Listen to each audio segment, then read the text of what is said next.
시청자 여러분 안녕하십니까? 지역의 이슈를 풀어보는 헬로 이슈 토크 시작합니다.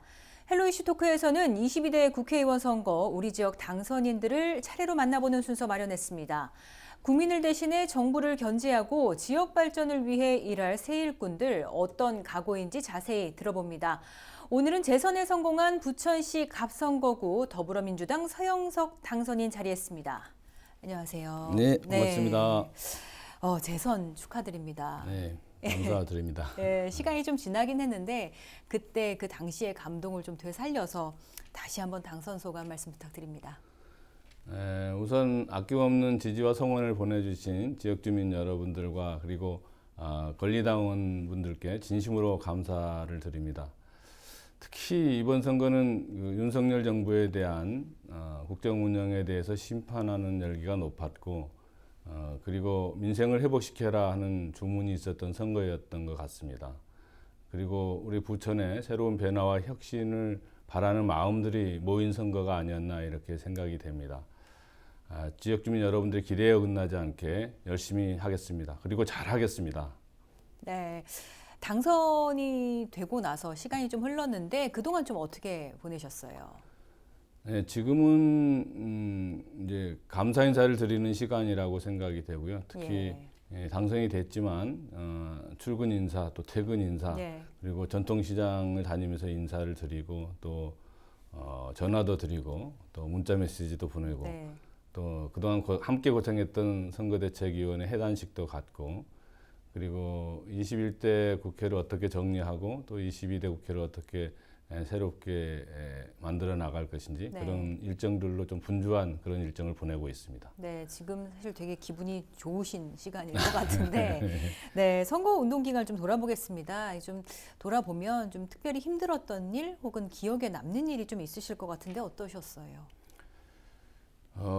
이번 선거의 경우는 저에게는 모든 게 다 기억에 나는 일들이었다고 생각이 됩니다. 특히 이제 선거구가 4개에서 3개로 줄어드는 선거구 획정이 있었고 또 그 과정에서 헌정사의 유례가 없이 또 3명의 현역 의원들이 경선을 하게 됐고 결선 과정도 있었고 그리고 또 이의 신청이 있어서 등록 하루 전까지 공천 결정이 확정되는 그런 우여곡절이 있어서 참 숨가쁘고 힘든 여정을 거쳐왔는데 하여튼 그런 하나하나들이 다 중요하고 기억에 남는 일들이었고 힘들었던 일이라면 아무래도 이제 경선 과정을 거쳤다 보니까 특히 이제 우리가 합구가 되면서 김경엽 의원님을 그동안 지지해왔던 분들 또 지지자분들과 함께 할 수 있게 만드는 일이 좀 힘들었고 원팀을 구성하는 데까지가 좀 힘들었다고 생각이 됩니다. 그렇지만 모두 다 힘을 잘 모아서 합심해서 좋은 선거 결과를 만들어내지 않았나 이렇게 생각이 됩니다. 네, 좀 지금 방금 전에도 말씀을 좀 하셨는데 이번 선거 부천에서 사실 가장 큰 일을 꼽으라면 아무래도 선거구 획정이었을 겁니다. 이 과정들이 이제 뭐 현역 의원이 경선 과정에서 대거 탈락을 한다든지 또 탈당 이슈도 있었고요. 이 과정들을 좀 거치면서 혼란이 좀 가중됐을 것 같은데 좀 어떠셨어요? 그래서 이제 일부에서 농담으로 워낙 선거가 넓어지다 보니까 강개토 대왕이 됐다 이런 얘기가 하기도 하는데 그만큼 이제 넓어진 선거구 그리고 또 많은 유권자들을 만나야 되는 그런 상황 변화가 생겨서 우선은 이제 김경엽 의원을 지지하고 또 그동안 응원했던 지지자분들이 혼란이 있었을 걸로 생각이 되고 또 선거를 치르는 저도 뭐 갑작스럽게 진행이 된 거기 때문에 상당히 어려움이 있었다고 생각이 됩니다.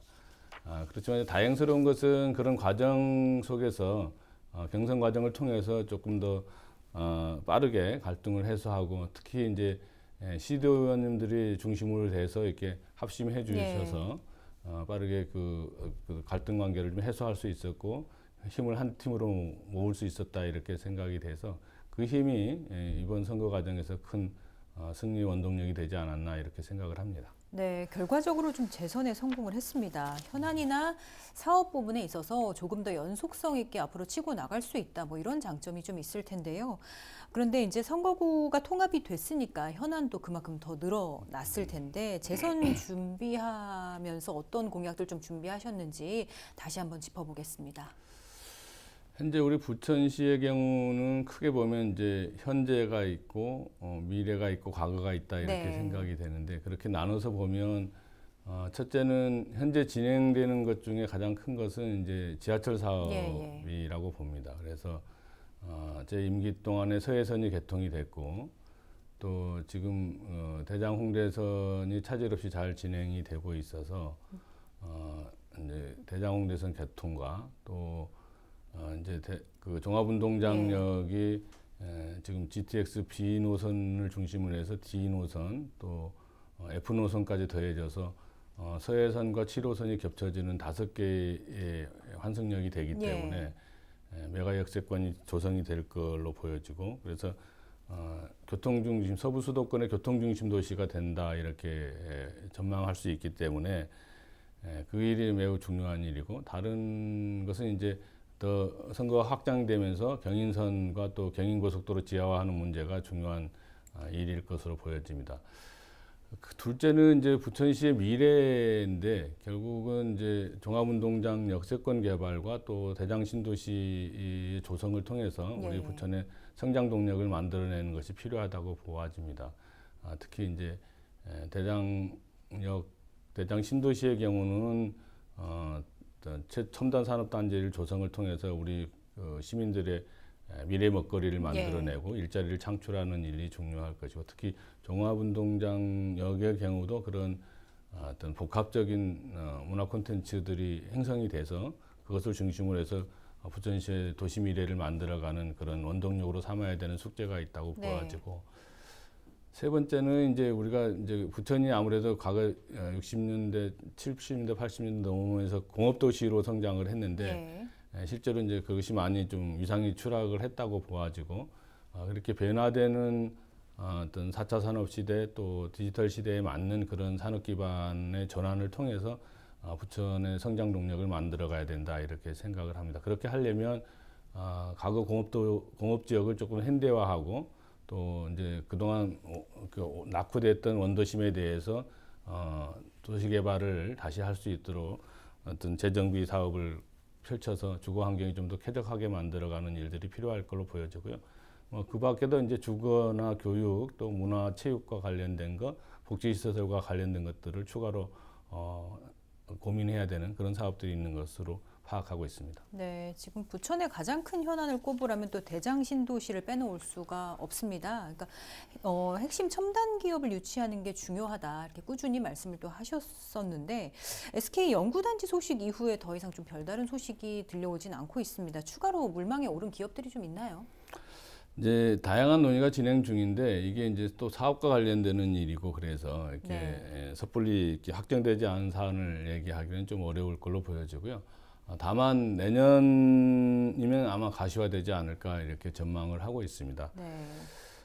특히 이제 대장산업단지를 통해서 SK와 관련된 연관 기업 등을 비롯해서 우수한 기업들을 유치하는 것이 이제 우리로서는 좀 핵심적인 사업이라고 보아지고 있고, 특히 경기도에서도 지금 아리백 등과 같이 이제 기후 변화 시대에 대응하는 그런 어떤 차세대 배터리, 반도체 소재 그리고 어떤 탄소 저감 등과 같은 그 친환경 미래 기술 분야를 선도하는 핵심 거점 공간으로 대장 첨단 산업 단지를 만들겠다 이런 구상을 하고 있기 때문에 함께 노력해 나가도록 그렇게 하겠습니다. 네, 알겠습니다.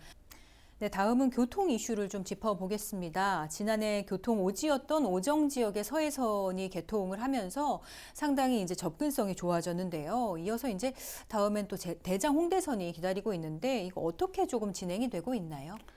예, 현재 이게 민간 투자 사업으로 진행 중에 있기 때문에 우선 협상 대상자하고 협상을 정부가 지금 하고 있는 중에 있습니다.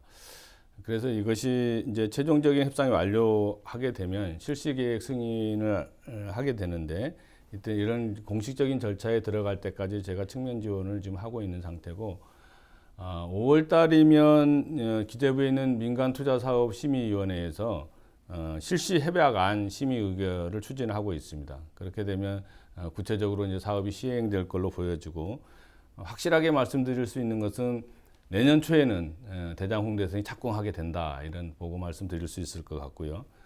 오정역도 추가로 신설하는데 차질 없이 진행하고 있다는 말씀도 아울러 드립니다. 그렇게 해서 실제로 이제 서해선에 이어서 명실공히 오정 지하철 시대 완성을 차질 없이 잘 해나가겠다는 보고 말씀도 아울러 드립니다. 네.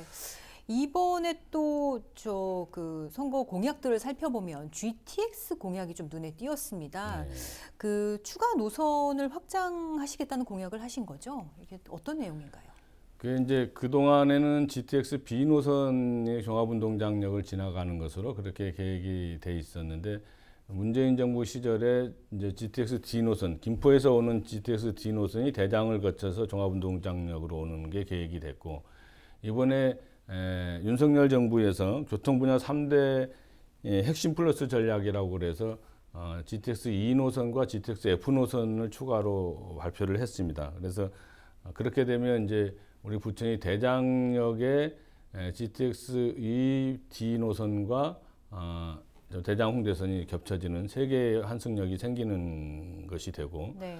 종합운동장역이 5개의 환승역이 생기는 그런 교통의 요충지가 될 걸로 보여지고 있습니다. 그래서 이것이 새로운 부천의 성장 동력이 될 것이고, 부천의 혁신과 변화를 이끄는 거점으로 자리 잡지 않겠나, 이렇게 생각하고 그것을 차질 없이 잘 준비하도록 그렇게 계획하고 있습니다. 네, 다음은 또 이제 종합운동장역 역세권 개발을 좀 짚어보도록 하겠습니다. 부천의 교통 중심지가 될 수 있는 계획들인데 좀 앞으로 어떤 모습으로 개발이 진행이 될까요?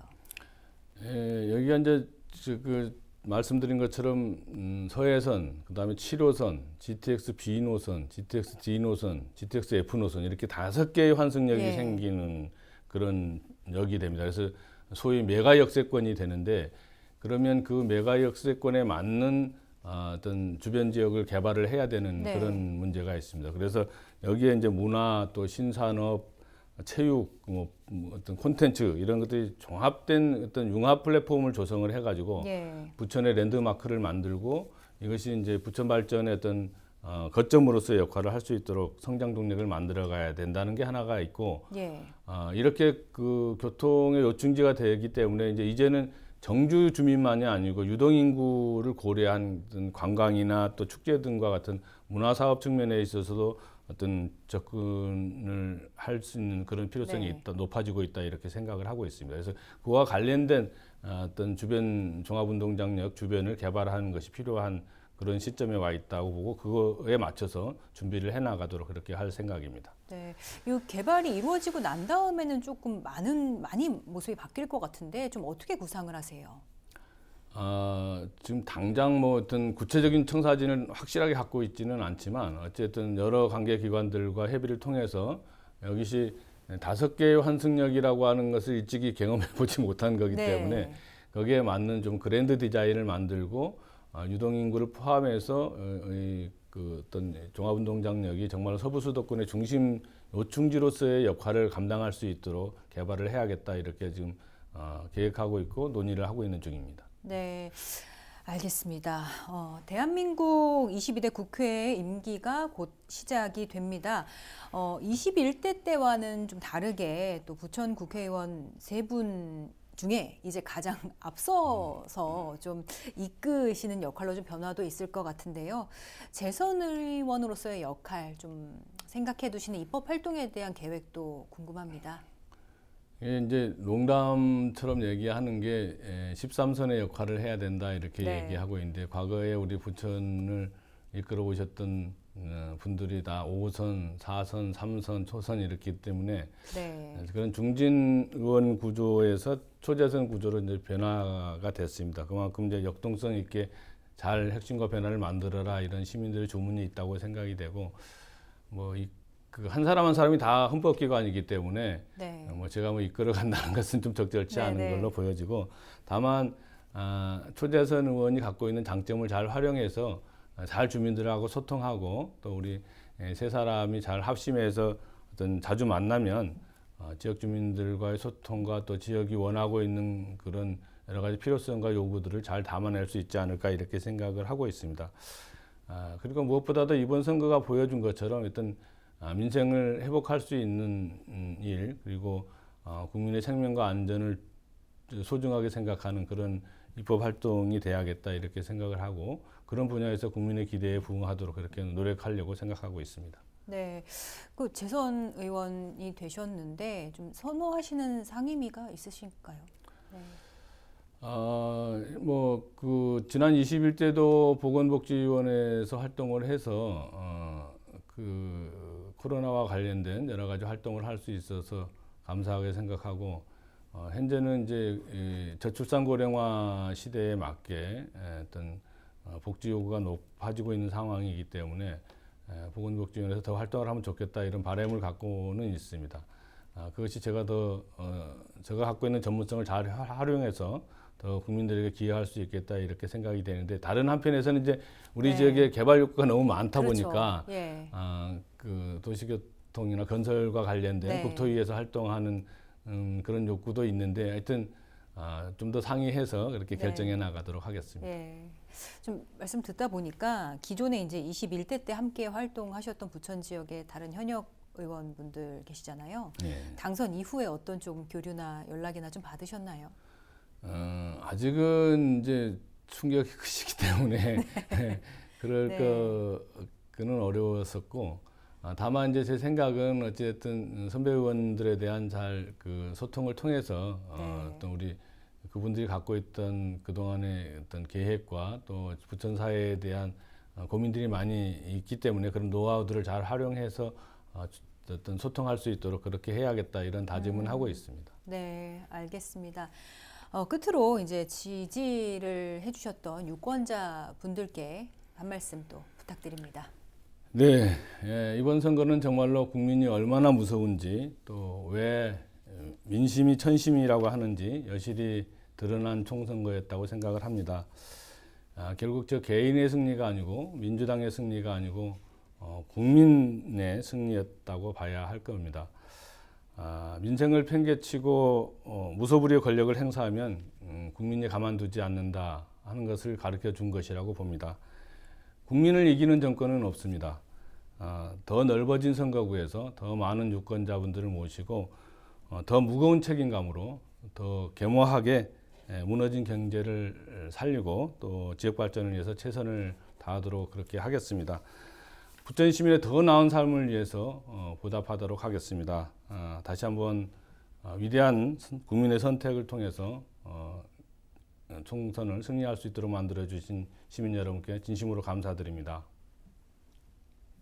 네, 의원님 말씀을 좀 나누다 보니까 좀 더 궁금한 게 좀 생겼는데, 좀 이제 그 선거구가 더 늘어나고 지역구가 챙겨야 될 지역구가 지금 훨씬 더 늘어난 거잖아요. 가장 이 새로 바뀐 갑 지역구에서 가장 시급하다고 생각하시는 현안 끝으로 한 가지만 더 꼽아주시면 좋겠습니다. 아까 말씀드린 이제 종합운동장 역세권 개발과 경인선 지하화 문제, 그리고 이제 그동안 구 공업도시에 대한 공업지역에 대해서 어떻게 핵심적인 그 현대화를 시켜낼 거냐 하는 것이 가장 큰 핵심적인 것 같고, 그다음에 이제 워낙 이제 그 지역이 좀 오래된 원도심이기 때문에 그 원도심 개발을 하는 것을 좀 속도감 있게 하는 것이 지역 주민들의 요구가 좀 많은 것으로 그렇게 파악하고 있습니다. 네, 오늘 말씀 여기까지 듣겠습니다. 네, 감사합니다. 재선 국회의원이 돼 지역 현안을 다시 한번 연속성 있게 챙길 수 있게 된 더불어민주당 서영석 당선인과 함께했습니다. 오늘 헬로 이슈 토크는 여기까지입니다. 시청해주신 여러분 고맙습니다.